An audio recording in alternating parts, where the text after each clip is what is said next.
So this is part A of the KhoodeelaarTV television channel being broadcast on the internet, only on the internet. This is starting at 8:28 hours GMT, about 7-8 minutes later than we had scheduled. But these changes in the times, and we didn't broadcast an edition yesterday because of the ongoing issues, IT issues. These are IT issues. Now, why do we call it the world exclusive diagnosis of Fleet Street? Because Fleet Street is the collection of the 8 or 9 so-called daily newspapers, collectively called Fleet Street after the street where the original newspapers were published from, Fleet Street, which is in central London, which is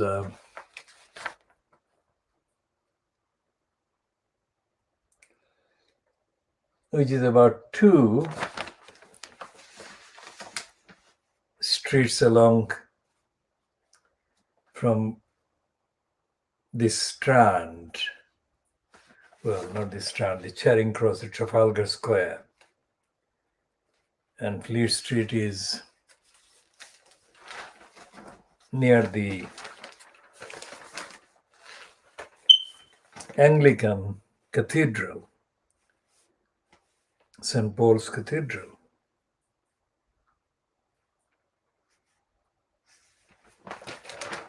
And these papers are called Fleet Street paper collectively after that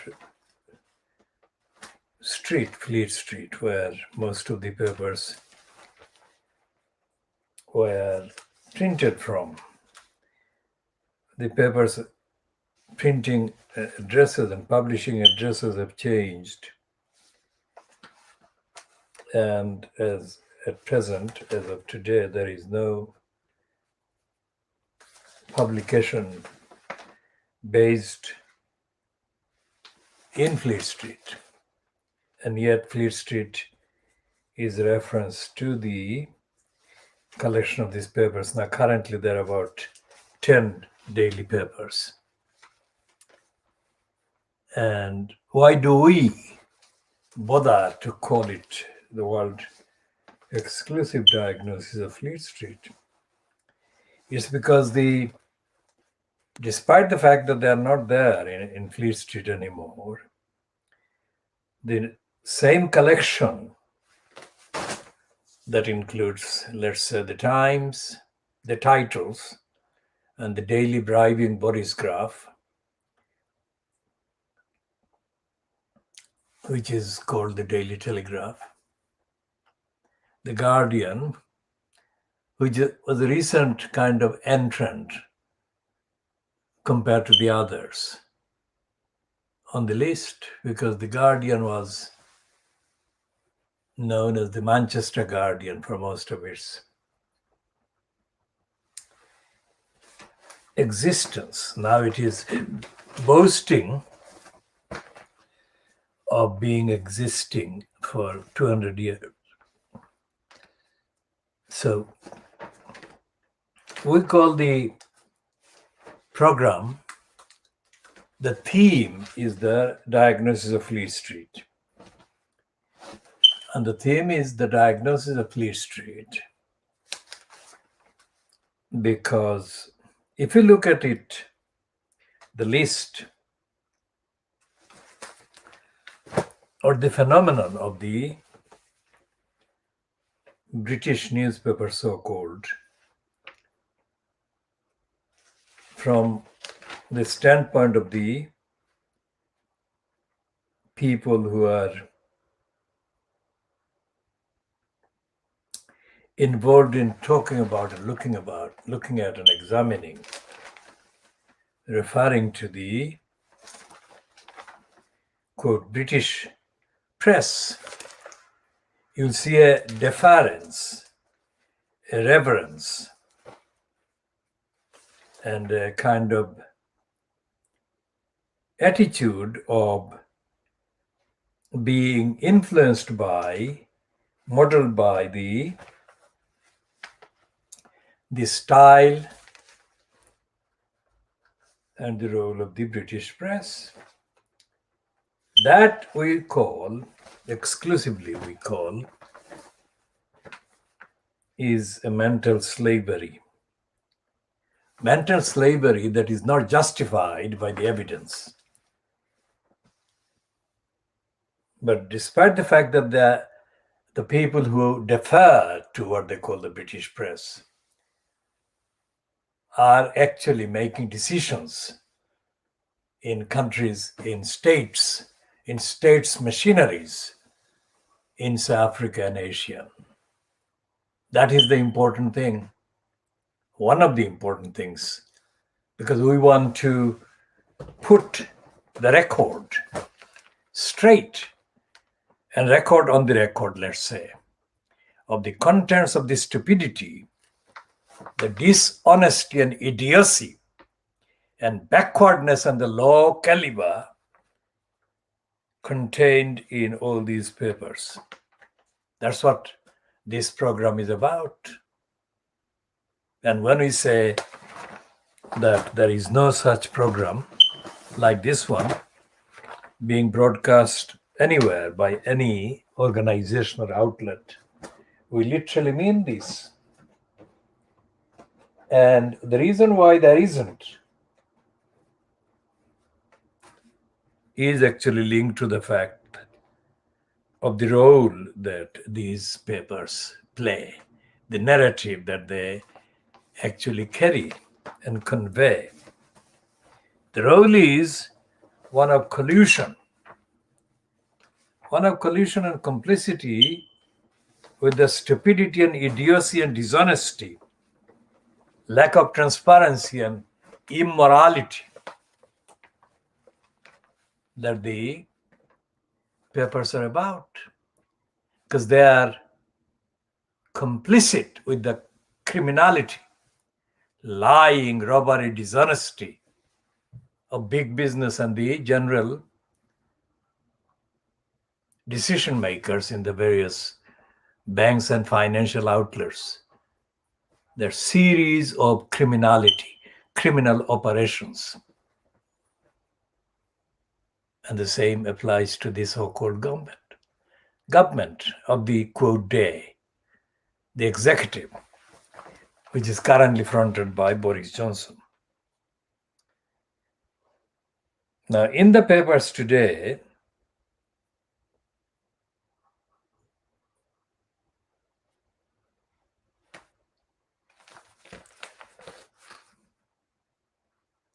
this is there are two kind of items. One is the so-called row with the French, and Johnson apparently summoned the current French ambassador over fish row. French ambassador and Johnson are not historically friends, because the previous French ambassador, the current one, is a female, a woman who read various stages of institutional stages of law. And the other one, who was in post until 2017, was the woman Sylvie Barman, who is on record as having written and spoken about Boris Johnson as a congenital liar. So the one before the current one was a man who was in post for most of the duration of the so-called negotiation on Brexit. And he wasn't in the news as much as he could have been, as being summoned by the UK regime. This one, Catherine Colonna,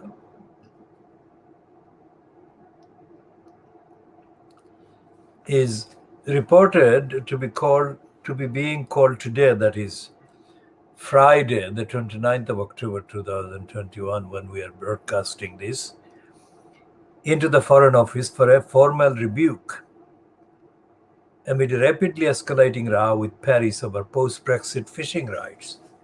Now, this is a stupid item and a stupid row. Real Foreign Office row should have been with the details of getting Nazanin Zaghari Ratcliffe released from detention in Iran. And they have not run anything like this. The daily bribing Boris Graf has never run anything like this about Nazanin. And we shall come to more about the reason. Now, this one next to that item, the picture of Angela Rayner. Now, Rayner is not a fan of the colluder with the conservative scum. The Labour Party's fronter called Keir Starmer. So Starmer has been behind the scenes, influencing, pushing Angela Rayner to formally apologize for calling the conservatives scum. We use the term scum factually.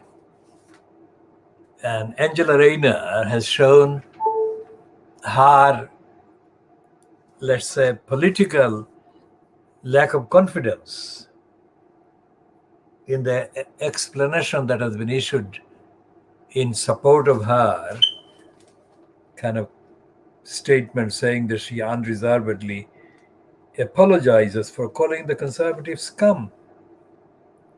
The evidence, among the many, evidence on the ground, evidence in the grassroots in this country, overwhelmingly supports the description of the conservatives as scum. Dictionary definition of scum is dirt and filth, unclean. Johnson's refusal to admit the dirt and filth being poured by companies into the rivers makes it plain that he is protecting and shielding and supporting and fronting scum, literally. There are other examples and evidence of Tories being scum.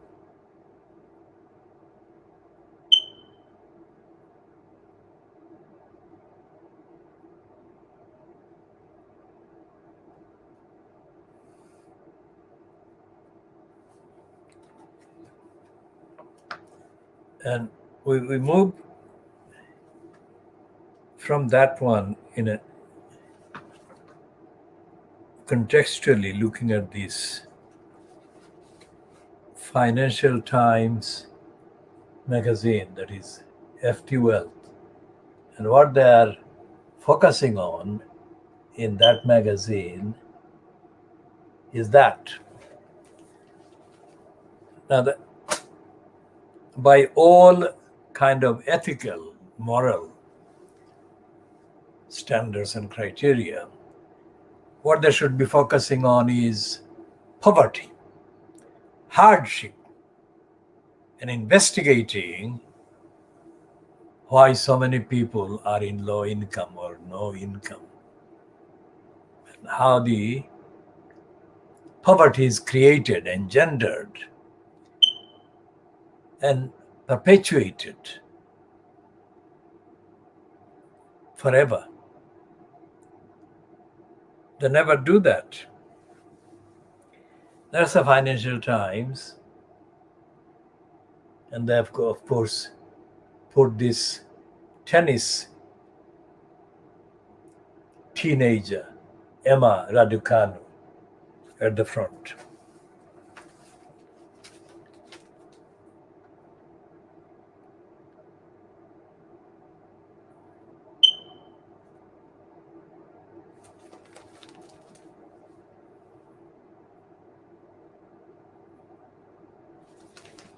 And there is a front page piece about Greensill. Greensill is the company named after the Australian crook Greensill, who was doing business by buying the crook dodgy Cameron. Now, Angela Rayner could have historically rolled out, and whatever, a list of corruption, big corruption by the Conservatives. And she could have used her platform to detail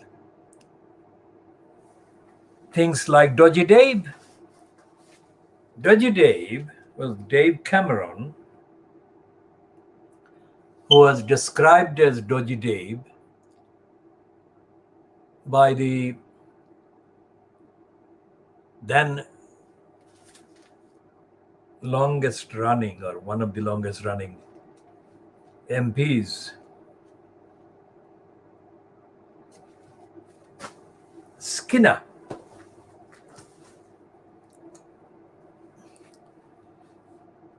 Now let's look at the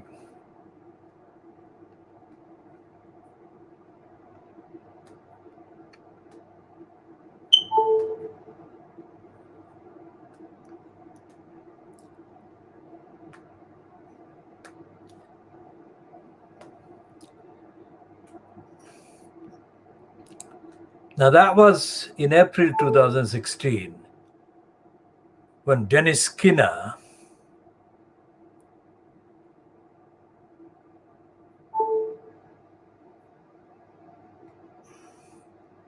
the MP for the constituency,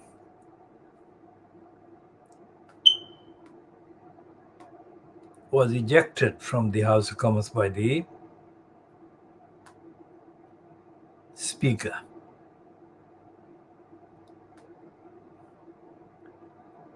The Speaker was, of course, John Barker. Labour MP Dennis Skinner has been suspended from Parliament for the day for calling the Prime Minister Dodgy Dave. He was speaking in the Commons after David Cameron went there to defend his own financial affairs in the wake of the so-called Panama Papers scandal.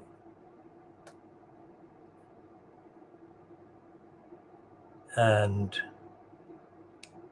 the Commons Speaker John Barker asked Dennis Skinner to withdraw his use of the term dodgy, but the MP repeated the word, forcing Mr. Barker to eject him from the Commons.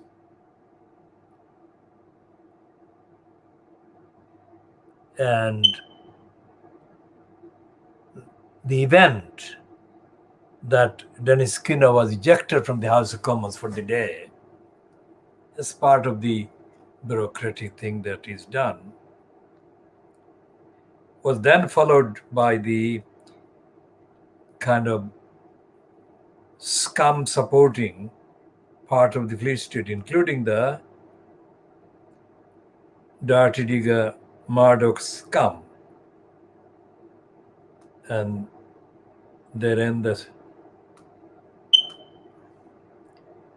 the story Dennis Skinner's most outrageous outbursts. What has happened since that event, 5 years ago, is that events that have come to light have shown that Dennis Skinner was not only not outrageous when he said David Cameron was dodgy, he was being quite kind and generous. And that is to do with the revelations of other scandals. That was about Panama Papers. We shall come to Panama Papers a bit later, but this is the front page of the Financial Times today, Friday, the 29th of October 2021.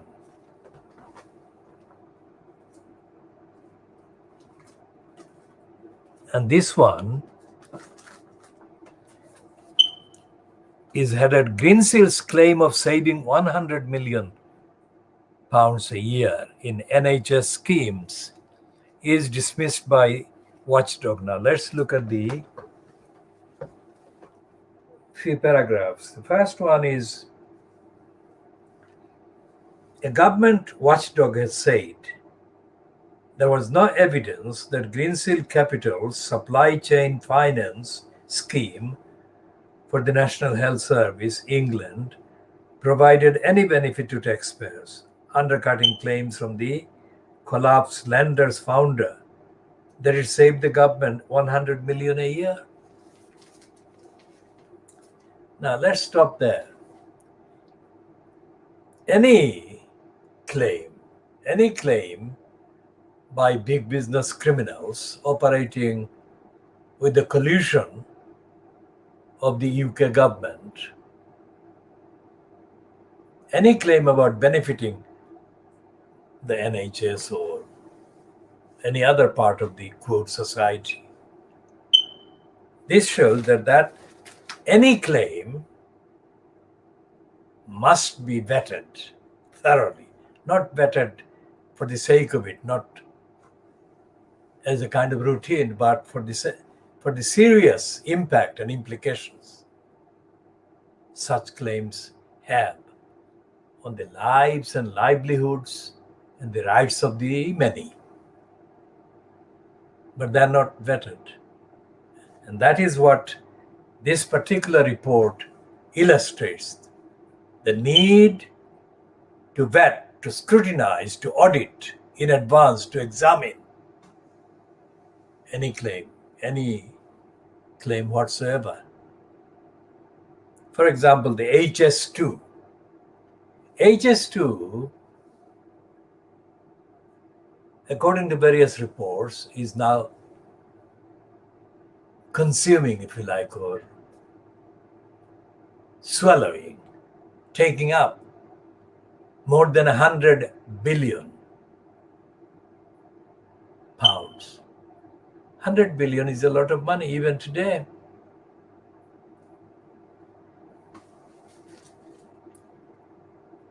And HS2 is not being audited. It's not being scrutinized. And the same applies, as I said day before yesterday, and we have said before. The Heathrow Terminal 3 runway wasn't really examined and scrutinized. Nor indeed is most of the operation, the business operation, the allocations of funds in the name of the National Health Service not scrutinized. So when one of the racists, Alison Pierce, is a Welsh-descended racist woman who gets platforms in the racist daily bribing Boris Johnson graph, but she also gets other platforms. she was given a platform by the Tory Graph, by bribing Boris Johnson Graph, asking a question in the heading, where does the NHS money go to? What does the NHS do with the billions, let's say? Well, we ask the same question, not just about the NHS, but also about the other kind of widely reported big spending departments, like the deprivation, want, and poverty creation. That is our description of the DWP, which officially is called the Department for Work and Pensions. The DWP was known as the DSS before it was changed in the last years of the conservative regime, fronted in the 90s by John Major. But the DWP became dangerously, criminally depraved during the first years of Tony Blair. Tony Blair became the elected kind of frontier of the so-called Labour government in May 1997. And he appointed Hattie Harman.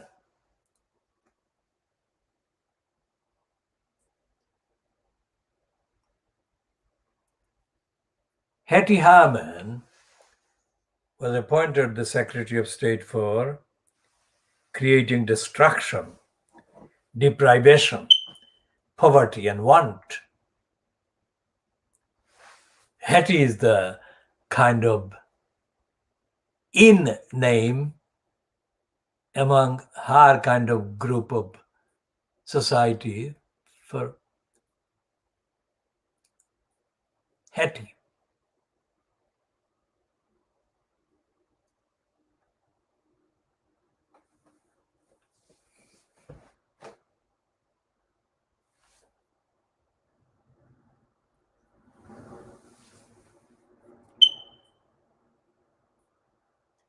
So Hattie Harman proved to be, well, all these departmental kind of frontiers are liars without exception.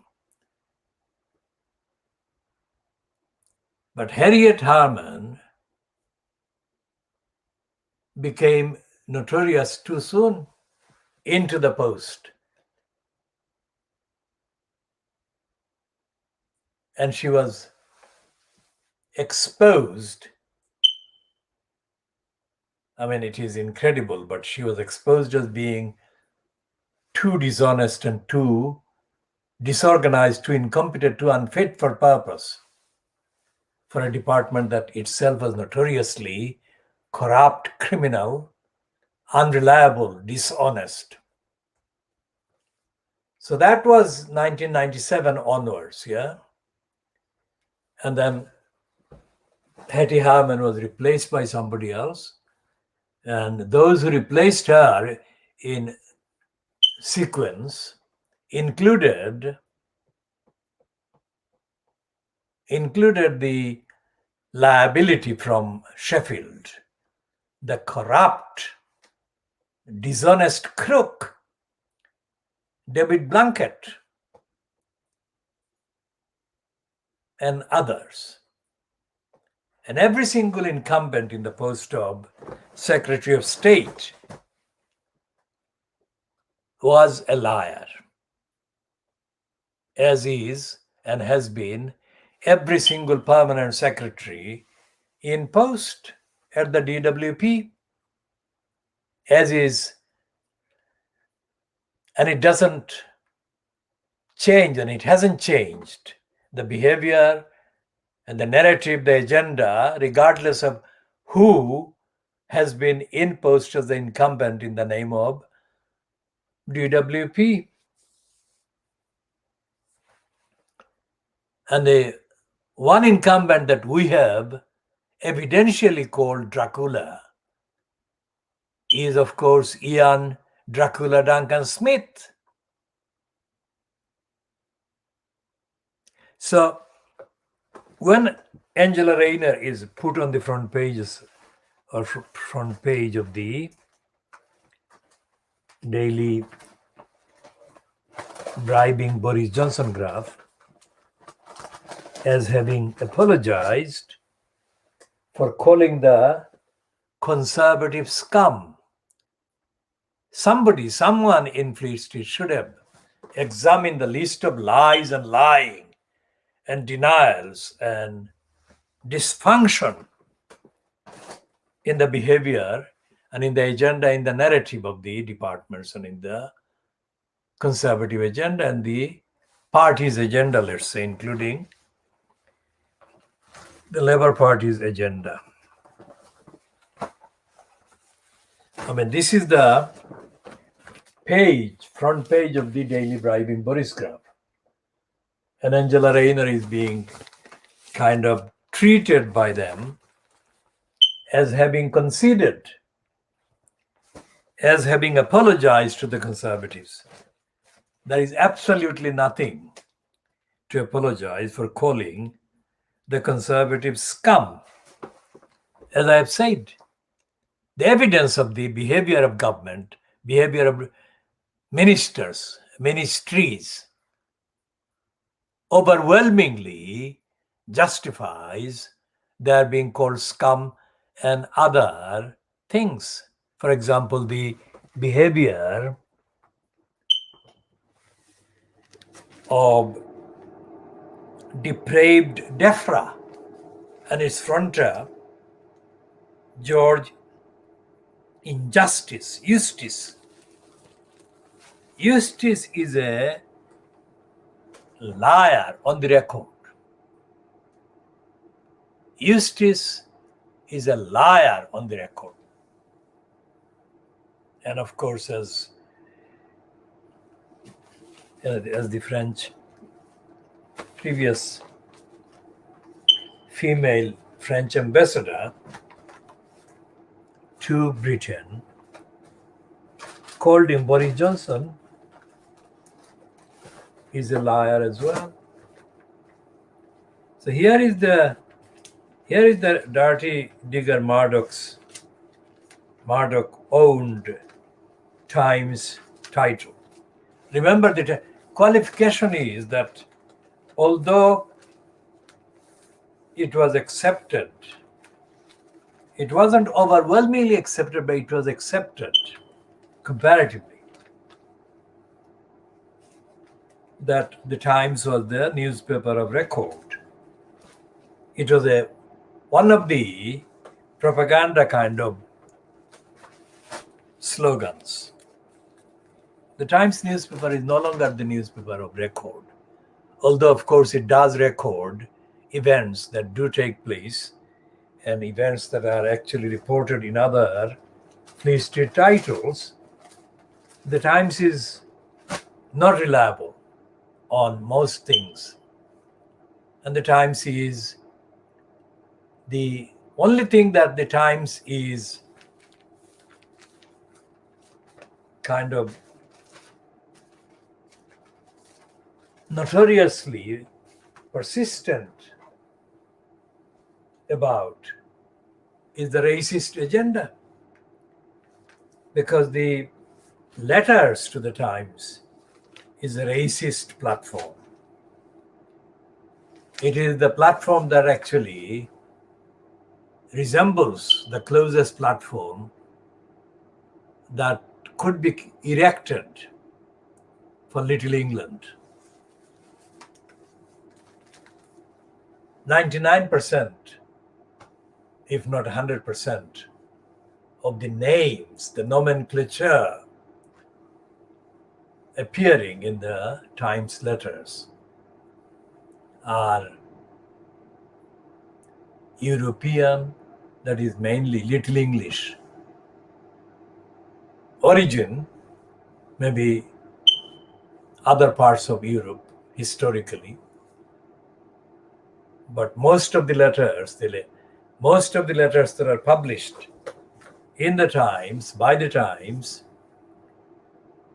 are on subjects with the names of the letter writers, so-called, let's say anglicized, Little English. So the world is not, the world doesn't exist, as we say. Little Englanders think that the Little England is bigger than the rest of the world. Yes.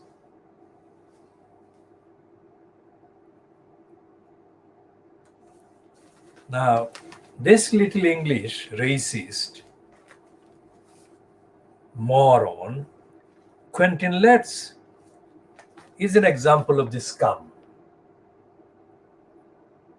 Now here, he is painting George Eustace, the George Injustice, the liar against the baby angel Geronimo. But he is praising Eustace, Injustice, for ignoring what he calls the bait from fellow conservatives, especially the likes of Andrew Bridgen from a Leicester constituency and Michael Fabricant from Lichfield. So they apparently tried to provoke George Eustace into making a statement condemning the French. And Eustace, according to Quentin the racist liar Letts, ignored the bait. This was not a significant debate, so-called, at all.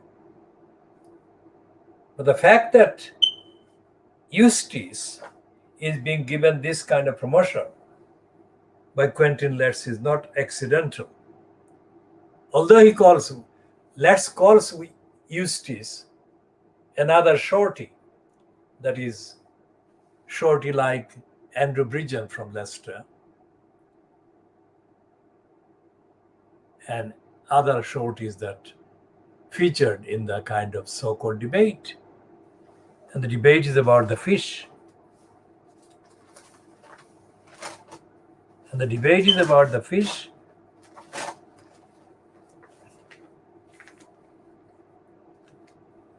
And the overhyped claim by the Daily bribing Boris Goff that Johnson summons French ambassador over fish trial. This is absolutely trivial. What is missing is the fact that this is the kind of diversionary idiocy that was bound to be produced by Brexit. That's the thing, not the behavior of the French. But it's the Brexit that is the problem. And as the previous female ambassador, described Boris Johnson as being congenital liar. Boris Johnson congenitally lied about the freedom from control by the European Union, controlled by the other European countries, if Brexit was, quote, done. Brexit was, to put it in a factual way, in a logical, factual way, doing Brexit was to undo the benefits, the various advantages that membership of the European Union offered for decades. So what Angela Rayner and the current kind of Labour Party so-called MPs in the House of Commons are failing to capitalize on is to point out the problems, the dysfunction, and the advantages that the economy has been caused to lose, caused directly by the Brexit. And in the last 24 hours, there have been various posts and various social media posts and observations about the actual extent of the percentage in percentage terms of the loss to the quote British economy directly caused by Brexit. And it is just under 7%, which is a lot of loss if you look at it as a continuous line.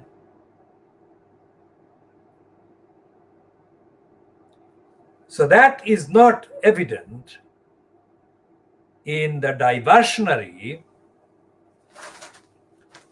dishonest coverage of this item, this one. It's not the row that there should be focusing on. It should be the loss to Britain, to British fisher people, of the advantage that existed before Britain left the European Union, misled by the congenital liar Boris Johnson. So the economic dysfunction should have been added to the social, the moral dysfunction and betrayal and contempt shown to people by the Conservatives as fronted by Johnson. And Angela Rayner should have asked the question, is this true? Is the loss a good thing for Britain? Is creating poverty to the millions and perpetrating the poverty to the millions a good thing? Does it justify a strong condemnation of this criminal gang? The fact that Joanna Lumley has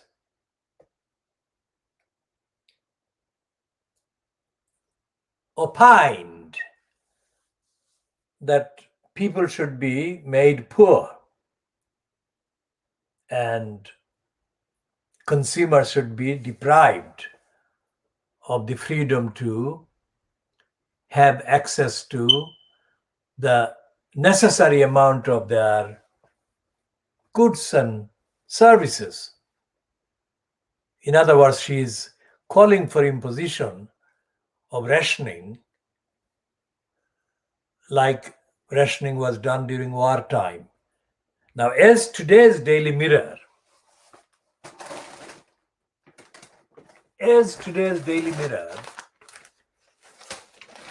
commentator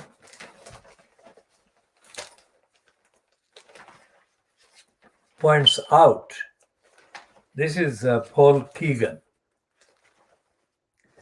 Is it Paul Keegan or it may be a different name? It's not Paul Keegan, it's Paul Routledge. I wasn't looking at the page when I said Keegan. It's another Paul. There are two Pauls. One is a Paul Keegan, and this is Routledge. And Routledge, in his column today, has got this one about Joanna Lumley. And it is wrongly headed, ration passion. It should be ration, this kind of contempt. But let's read the piece by Paul Routledge. Joanna Lumley is a game lass who fights the good fight for the Gurkhas. Now, that's not true. The reason that Joanna Lumley got involved with the Gurkhas in the first place was because her own father was in the British Army fronting the Gurkhas or fronting a Gurkha regiment. That's what Routledge fails to tell. And his column is headed Paul Routledge, telling it like it is. He's not. So Joanna Lumley is a game lass who fights the good fight for the Gurkhas. And then he gets to almost telling the truth. She can also be remarkably silly, like her support for Boris Johnson's costly, ill-fated garden bridge over the Thames. We have already discussed that before, but we shall read the whole of this piece by Paul Routledge. Then he goes on in the next paragraph. The TV star is now calling for the reintroduction of wartime rationing to save the planet, with climate credits required to buy a bottle of whiskey or to fly. Yeah. What does Joanna, 75, know about rationing?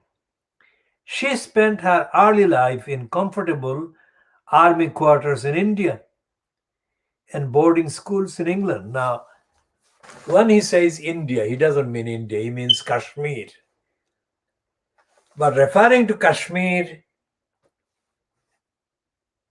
was evident in Joanna Lumley's early kind of autobiographical statements. Then she changed it. So Lumley began to lie about her childhood in Kashmir. And of course, she lied about the empire. And she accepted that India was a better word for Kashmir. That is a lie. Kashmir and India are not the same. Kashmir has got 4 identities. One part is hardly mentioned, but it is absolutely true. One part is occupied by China. One part is occupied by Pakistan. And the majority part is occupied by India. That is 3. What is the 4th identity of Kashmir? The Kashmiri people. Because the Chinese claim that part which they control as theirs. Pakistan controls the part that is called Azad Kashmir, the independent Kashmir, which is misleading because that doesn't include all of Kashmir. And the bigger part that is controlled by India. And the Indian people are being told lies about Kashmir. More lies are being told about Kashmir to Indian people than even to the Chinese people or the Pakistanis. In any case, Joanna Lumley grew up in Kashmir. She didn't grow up in India. So, unlike the rest of us, says Routledge, in post-war years, I don't suppose Joanna Lumley worried about ration book coupons for food and clothing.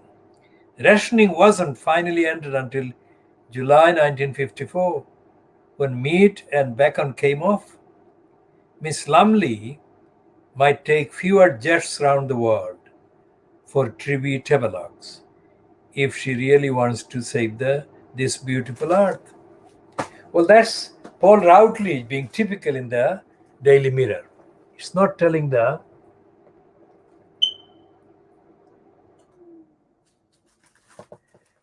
truth about Joanna Lumley's real role.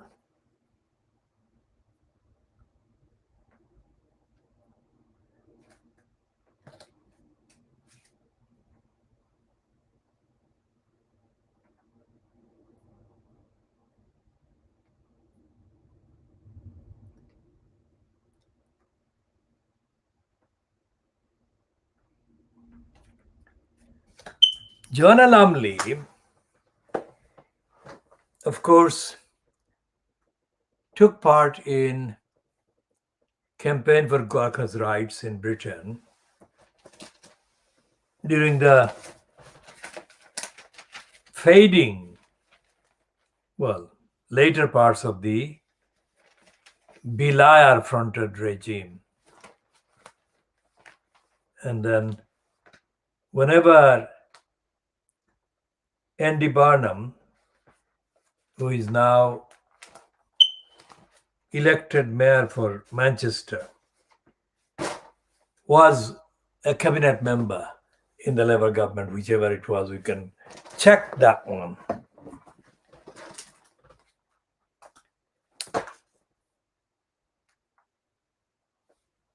Who was the Secretary of State?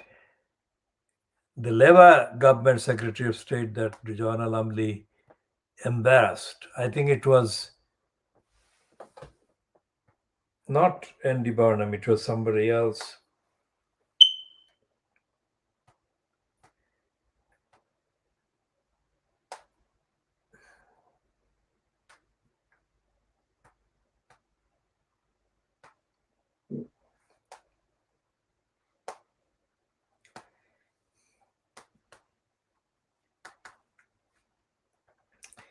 Joanna Lumley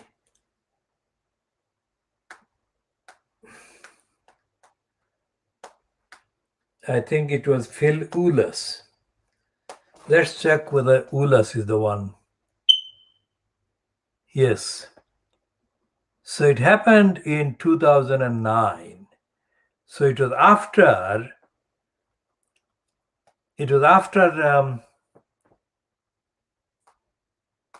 Tony Blair left the post, and it was occupied by Gordon Brown.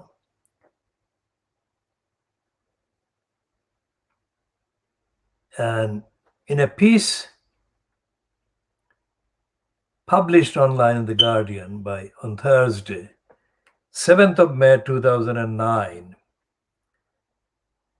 it says the government's policy towards the Gurkhas descended into a potentially hugely expensive shambles yesterday after the actor Joanna Lumley extracted fresh concessions in an extraordinary live television confrontation with the Home Office Minister Phil Oulas.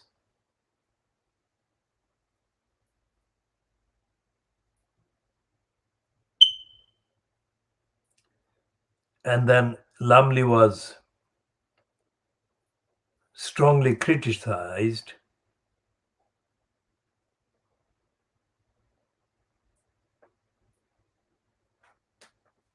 She was criticized strongly for dishonesty because she wasn't really as deeply involved with the Gurkhas' rights as she claimed to be. But it was Phil Oulas. On a different note, Oulas was, of course, exposed by an election court for corruption later, but that is different. Because Oulas was left with no alternative but to appear to be agreeing with Joanna Lumley in front of television cameras in May 2009.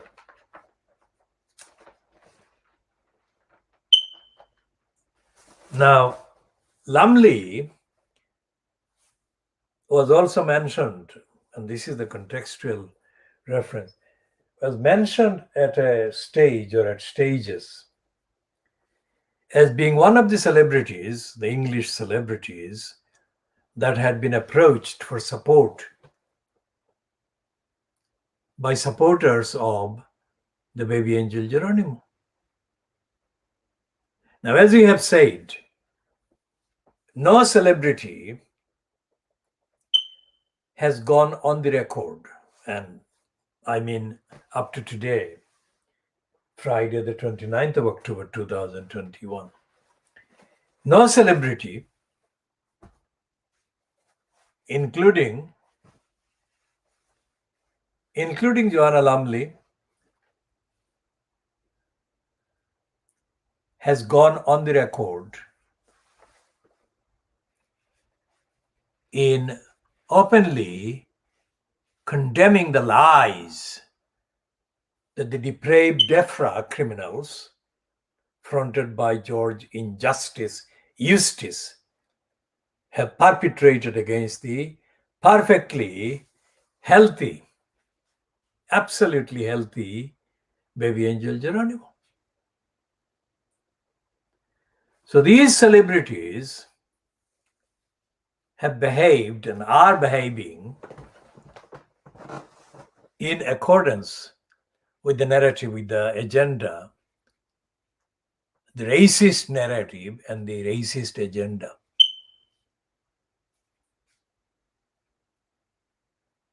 of the depraved DEFRA. Because when we joined, we became aware of the facts about the lies that depraved DEFRA had been perpetrating, confecting, inventing against baby angel Geronimo. We were openly in social media posts treated as being not entitled to support the baby angel Geronimo. That's the evidence. So that shows that those who so far have opposed in theory the lies that DEFRA has perpetrated, confected, invented against the baby angel Geronimo, they have assumed that only white people, in the general sense, were entitled to join the campaign supporting the baby angel Geronimo. Of course, when there have been any kind of publications, the most appropriate legal commentary that exists so far in support of baby angel Geronimo, those contents have been mainly created by us, the Khoodeelaar campaign, and we shall continue to update and expand on those contents and on the evidence, and we shall continue the justice campaign for justice for baby angel Geronimo. So what we are saying is that we have said more, and we have said truthfully everything that we have said is true in defense, in support of, and in solidarity with the baby angel Geronimo. We have said hundreds of posts and hundreds of statements we have made supporting the baby angel Geronimo spontaneously. None of the celebrities has said 1/100th of the contents or the substance of what we have been saying. So Joanna Lumley, in calling for the reintroduction of poverty against the many, has herself exposed herself as being not prepared to oppose the DEFRA depravity against the baby angel Geronimo. Because she is not campaigning for justice for the planet. She is campaigning for a career, for a CB entry, for CB item in her name. And this is most outrageously stupid.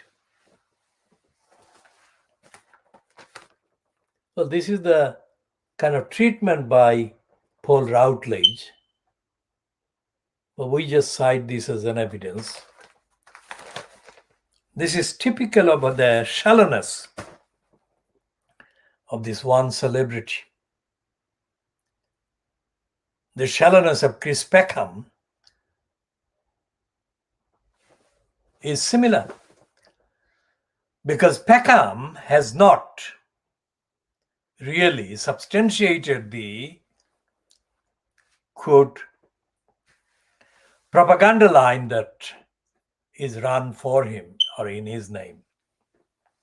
That he's a campaigner. He has not campaigned. He has not been campaigning for the baby angel Geronimo. So whoever thought about including these people, of course, was being shallow.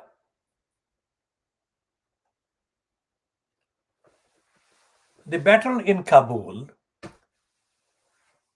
for part of the cats and dogs that were allowed to be brought into Britain from Afghanistan, that shows that you cannot depend on any part of the government or any part of the media to do justice for the animals. The battle that had to be fought to get those cats, the number of cats, because not all of them have been allowed. But the ones that have been allowed, even those ones would not have been allowed without a real fight, which had to go beyond the routine statements that any Chris Peckham or any Joanna Lumley could ever issue. And of course, the dramatic kind of events before television camera crews that happened in May 2009 involving the then government minister Phil Ulas and Joanna Lumley appearing to be the champion of the Gurkhas. Those things cannot be organized. Those things cannot be orchestrated. That happened in a highly exceptional exception, if you like. So the 4 years plus of lies against baby angel Geronimo have been notoriously known, at least made known to these so-called celebrities. And there is no record. There is no record whatsoever of any of these celebrities even showing 1/10 of the understanding of any aspect of the defamation and the assault and the program and the plot against the baby angel Geronimo that the depraved DEFRA has confected and conspired and plotted. So where do people go for justice? You don't go to celebrities for a start, and you don't support racists. You go for the inclusion of anyone who is really talking the reality and involve people from all backgrounds. That has not been happening. with the campaign for justice for baby angel Geronimo. And all the big events politically in the history of this country. In the history of this country, we have referred to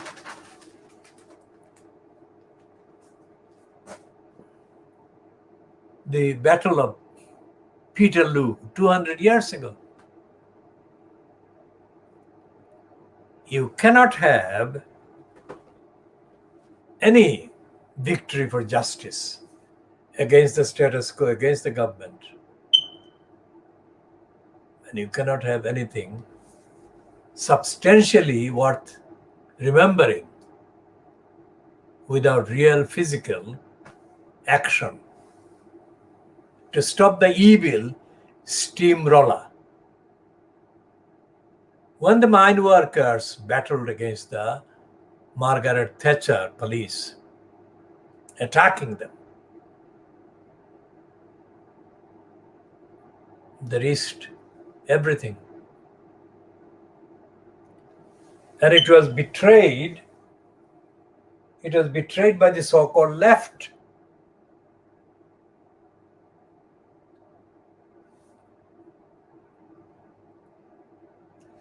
That was 5 years or so before the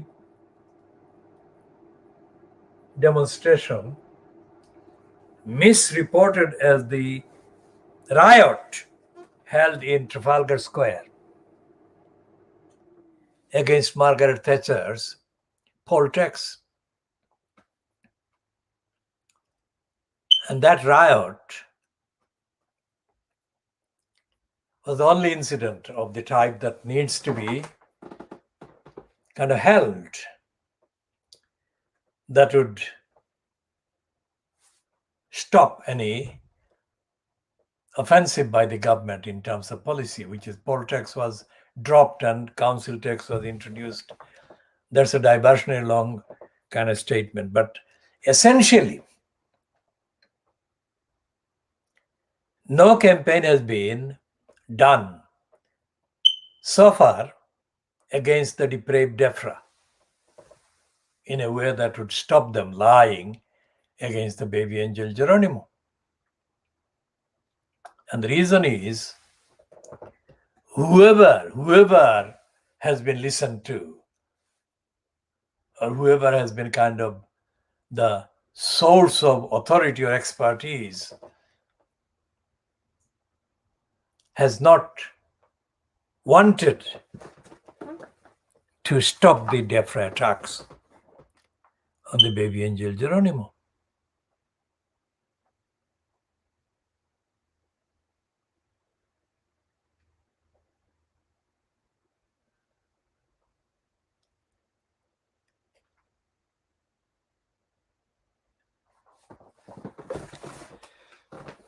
And the lies.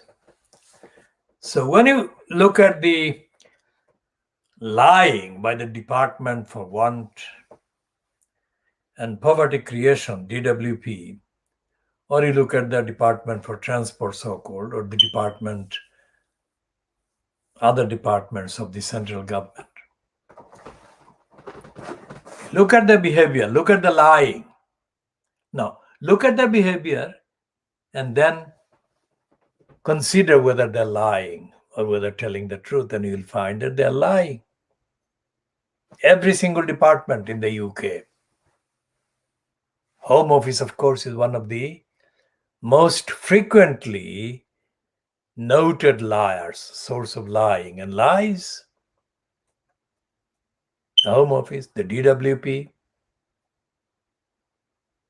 the Foreign Office, in this case, the so-called row with the French.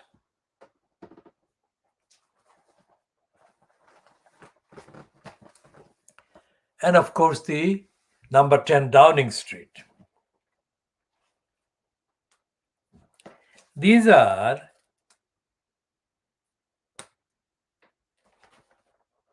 absolutely untruthful, unaccountable, undemocratic, immoral, criminal, cruel Everything they have said about and against baby angel Geronimo over 4 years plus has been cruel by any standard, cruel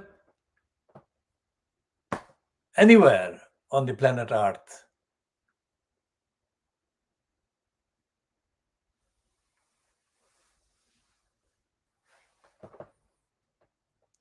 And you cannot rely on the opportunistic kind of pattern. So, for example, in the recent weeks, New Zealand, where baby angel Geronimo was born and brought up,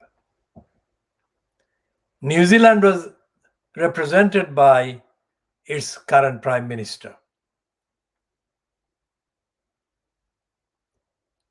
who posed for smiling photographs with Johnson in Britain.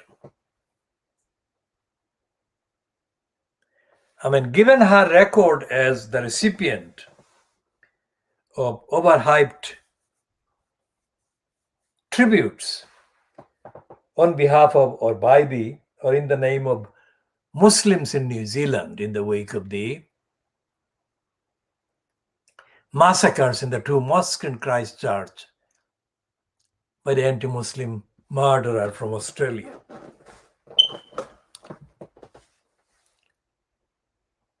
I mean, she was praised beyond any evidential precedent on an unprecedented level.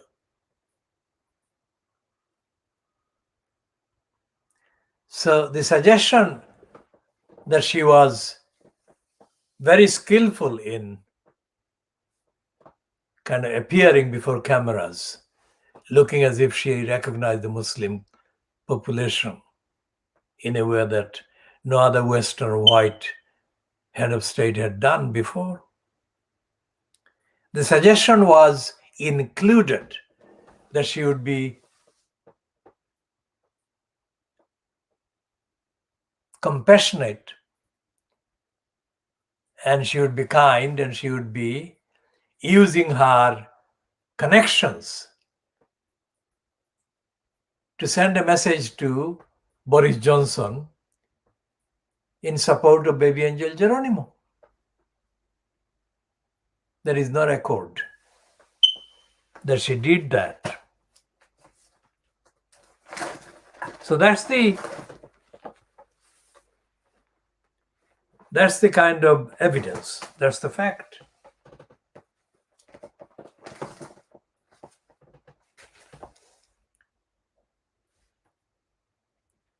So the campaign against the DEFRA lies against the baby angel Geronimo was not done by any celebrities or even by the New Zealand Prime Minister.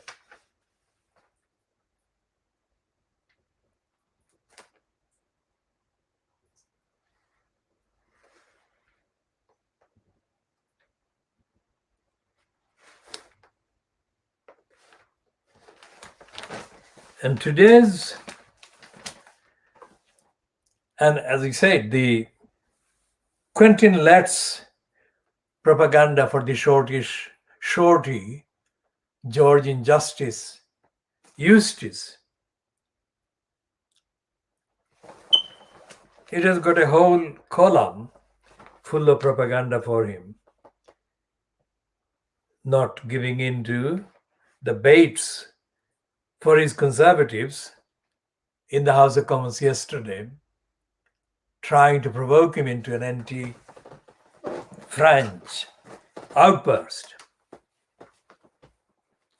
That is a piece of lies as well, because it doesn't say anything about the complicity and the collusion in the part that Eustace has been playing in the confection and the defamation and the lies against baby angel Geronimo. So that is the biggest set of evidence of misconduct, wrongdoing, evil doing by a minister. And there is no reference to the context, there is no reference to the narrative of the government.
And the editorial in the Murdoch's Come Against the French is part of the narrative to divert attention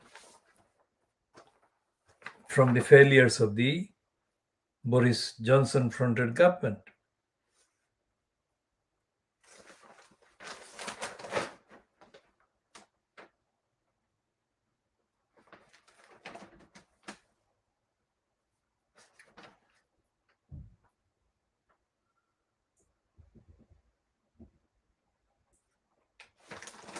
And the depraved DEFRA is constitutionally, supposedly responsible for the welfare of animals. And this piece in The Guardian today says nearly 250,000 stray cats live in UK urban areas. Research claims how many of them are vulnerable and how many of them are in danger.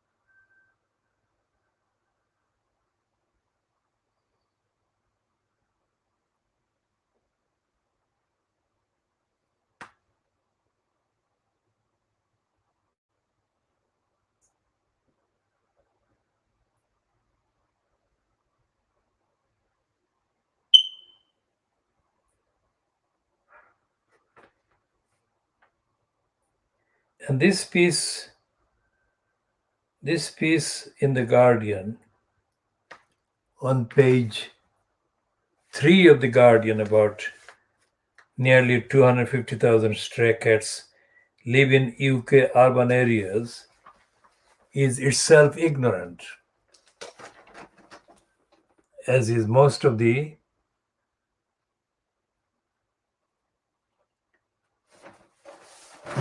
coverage of politics, of government, of the lack of care, lack of compassion, and lack of protecting the vulnerable in this country, locally, centrally, and this applies to the rest of The Guardian, and it applies to the whole of the Daily Mirror, including that incomplete piece about Joanna Lumley's quote advice for bringing back wartime rationing to deal with the crisis of environment, climate change.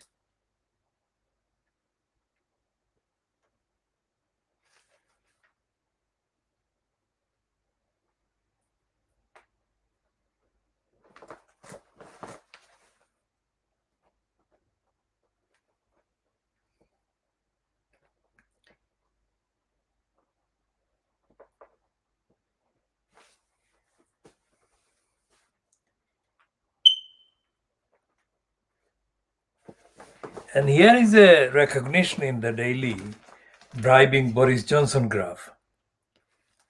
Recognition of the role played by the European Union in helping the British policy. Here is the heading. European Union border force could stop Afghan migrants. Now, Afghan migrants is a highly misleading paragraph.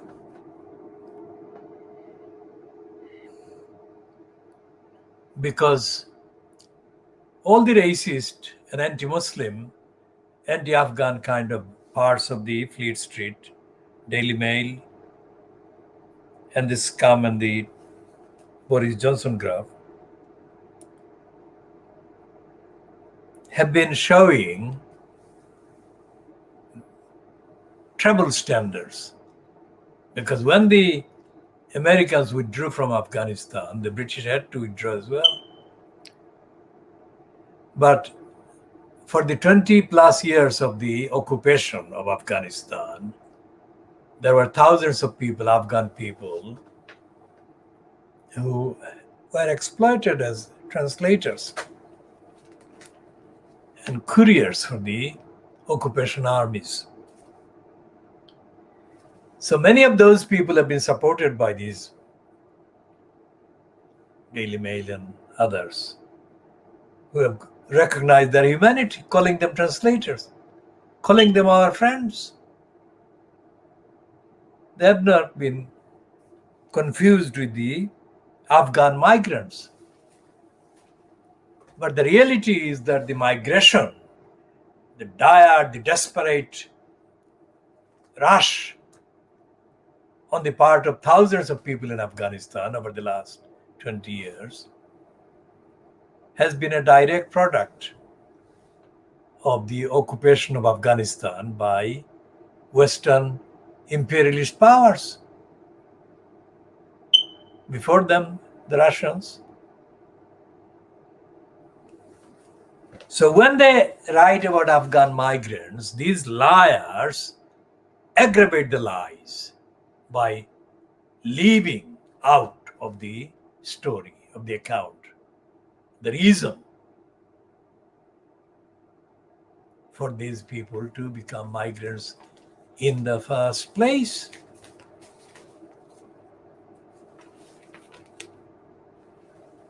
And so, as I said in January 1992, in the broadcast that I wrote and presented on Channel 4 News, the program, the slot was called The Slot, that appeared at the end of the main news. It's UK time, 7 o'clock, the GMT is 1800 hours. I said in January 1992,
So I'll read out the list of names that appear as letter writers in the Times. So one is Nick Gamble, another is Martin Solter, and the third one is James Dove on the first column. And then second column is Damian Rees, Peter Udale, Dr. Bruce Main, it's a German Main, Bill Parrish, Paul Jones, the Reverend Linda Williams. And then there is Stephen Warren, Dr. John Lin, Lin, possibly a Chinese surname, E.C. Goh, G-O-H, and Liz Wallace, Ambrose Kennedy. Then there is Shetland Stussy, Ken Richmond, North Ayrshire, and Frank Furedi. This is a known name, Emeritus Professor of Sociology, University of Kent. John Sayles, former head of Gardens, National Trust, Cirencester. So all of these names, excepting two that I have pointed out, possibly Chinese, these are not immediately Asian names or African names or even Chinese names.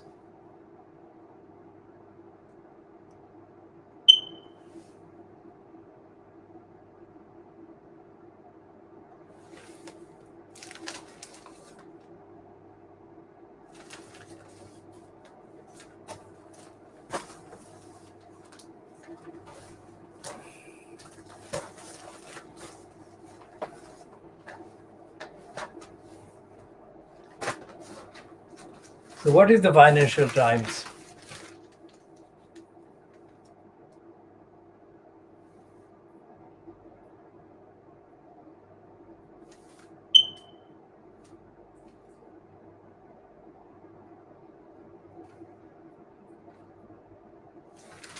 So there is a piece by Rachel Reeves.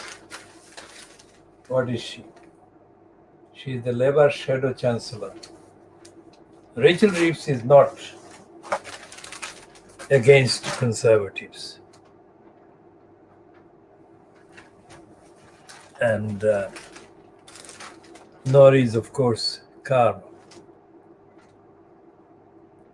Starmer.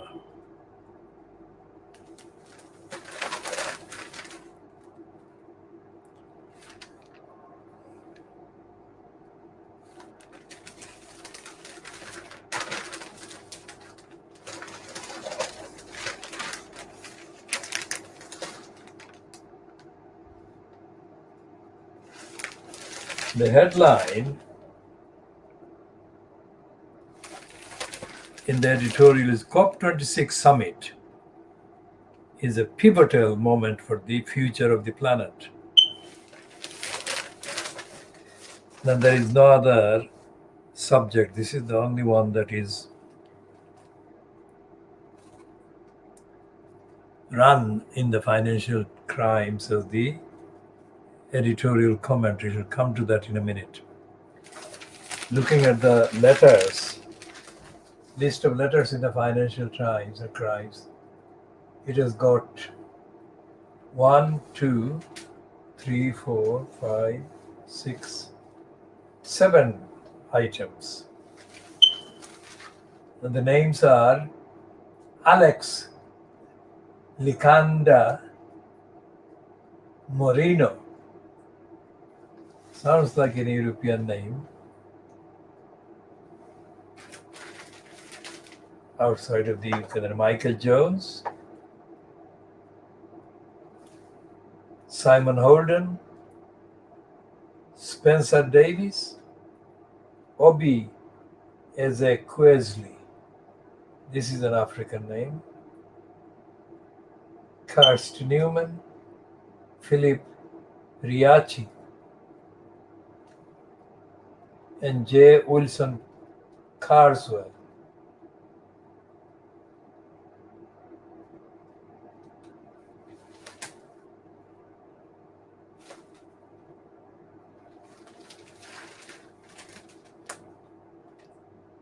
So this is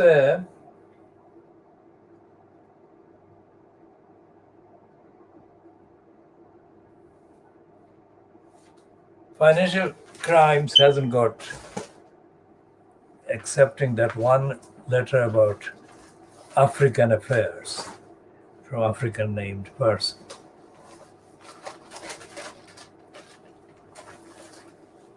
And of course, the Guardian doesn't have really a transparent platform for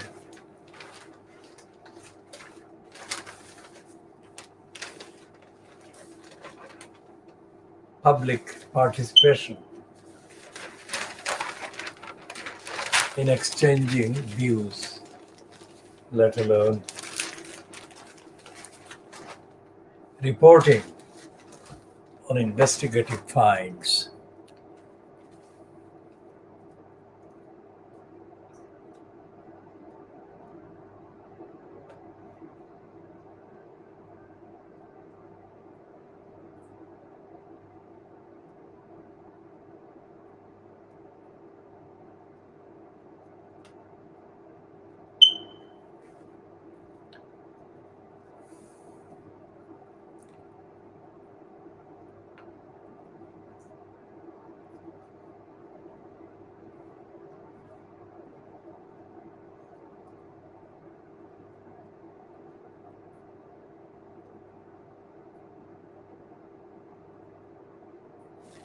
Now, this piece about Greenseal's claim of saving £100 million a year in NHS schemes dismissed by Watchdog.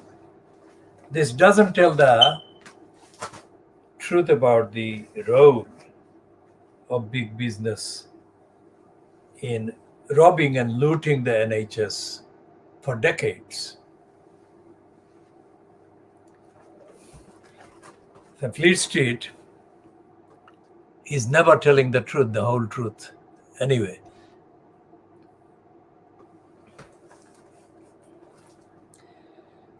so we shall be ending this particular edition at 10:04 hours GMT. And we shall be updating and introducing new aspects of the facts and analysis in the next parts.